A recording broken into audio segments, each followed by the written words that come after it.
ठीक है, texture file को हम पोर्टफोलियो भी बोलते हैं। सबसे पहले तो आप मुझे ये बताइए कि पोर्टफोलियो किसी को आइडिया है किस चीज़ को बोलते हैं पोर्टफोलियो? आपने कभी डिजाइनर्स के बारे में सुना है, मॉडल्स के बारे में सुना है? जैसे मॉडल्स होते हैं, जैसे डिजाइनर्स होते हैं, वो अपने पोर्टफोलियो रखते हैं, उनके पास अपना पूरा फाइल होता है उनके शूज़ का, उनके ड्रेसेस का, उनकी चीज़ों का। इसी तरीके से आपकी जो पहचान होती है वो आपकी टेक्सचर फाइल से होती है, और उसमें जो सारी शीट्स होती हैं वो एक नर्सरी टीचर ट्रेनिंग की पोर्टफोलियो होती है। इसीलिए हम अब टेक्सचर फाइल को पोर्टफोलियो फाइल भी बोलते हैं, जिसमें आप पूरे जितने भी लाइक एक्सप्रेशन, जैसे इम्प्रेशंस हैं, कॉटन डबिंग है, पेंटिंग है, थ्रेड पेंटिंग होती है, इसके अलावा स्प्रे पेंटिंग्स होती है। वो दो तरीके की होती हैं, इनसाइड आउटसाइड। वो मैं बताऊंगी आपको। इम्प्रेशंस लाइक टिप इम्प्रेशन है, थंब इम्प्रेशन है, लीफ इम्प्रेशंस हैं, इस तरह के इम्प्रेशंस होते हैं। प्लस कटआउट्स होते हैं। कटआउट्स में ही होता है कि जैसे लाइक फ्रूट कटआउट होता है तो आपने कोई भी 5 कटआउट निकाले, या फिर आप वेजिटेबल्स हैं, एनिमल्स हैं, इंसेक्ट्स हैं, वाटर एनिमल्स हैं, अलग अलग कटआउट्स। सारा आपका जो बेसिकली वर्क होता है, वाटर कलर भी इसमें यूज होता है, पेंसिल कलर भी इसमें यूज होगा, इसमें क्रेयॉन कलर भी यूज होगा।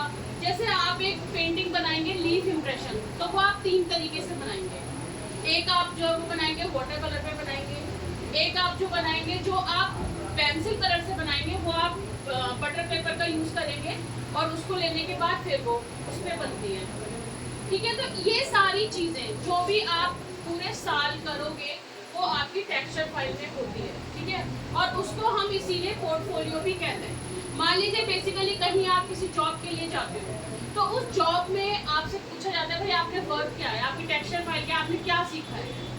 तो आप इस कलर से ही तो दिखाओगे ना, अपनी फाइल से ही तो दिखाओगे। मान लीजिए ये हमारा पोर्टफोलियो आप चेक करिए, तो उसमें प्राइमरी कलर्स के बारे में, सेकेंडरी कलर्स के बारे में, कलर कॉन्सेप्ट, आपने इंप्रेशंस जो सीखे हैं, आपने कटआउट्स बनाना जो सीखे हैं, सारा पूरे साल की जो सारी चीज़ें होती है। क्योंकि देखिए जो बच्चे होते हैं, आपको पता है कि वो कलर्स से सबसे ज़्यादा अट्रैक्ट होते हैं। अगर एक टीचर बहुत कलरफुल और बहुत म्यूजिक के साथ, लाइक स्मार्ट क्लासेस वगैरह के थ्रू जो बच्चों को पढ़ाया जाता है, एक्टिविटी बेस्ड पढ़ाया जाता है, वो सबसे स्मार्ट टीचर होती है। क्योंकि वो बच्चों को जानती है, उसको साइकोलॉजी पता होती है कि हाँ भाई हम जितने कलर्स का यूज़ करेंगे उतना ही बच्चे अट्रैक्ट होंगे और हमारी सुनेंगे। तो इसीलिए हम टेक्सचर फाइल बनवाते हैं, और ये नर्सरी टीचर्स ट्रेनिंग में सबसे इम्पोर्टेंट चीज़ है। क्या है सबसे इम्पोर्टेंट? Texture file. ठीक है, अब मैं बता देती हूँ इसमें, जैसे आप जो भी सारी शीट्स होंगी वो हमेशा A3 साइज की यूज होंगी इसमें। ठीक है, A3 साइज शीट्स होती हैं। मोस्टली वाइट कलर हम यूज करते हैं। कभी भी हम कोई भी शीट बनाएंगे, सबसे पहले, ये मैंने पहले भी बताया था बच्चों को, बॉर्डर करेंगे ऑलवेज। बॉर्डर आप अपनी मर्जी से भी कर सकते हो, लाइक, ठीक है, इस तरीके से बॉर्डरिंग कर सकते हैं हम, जो आपको समझ में आ रहा है, जैसे आपको समझ में आए।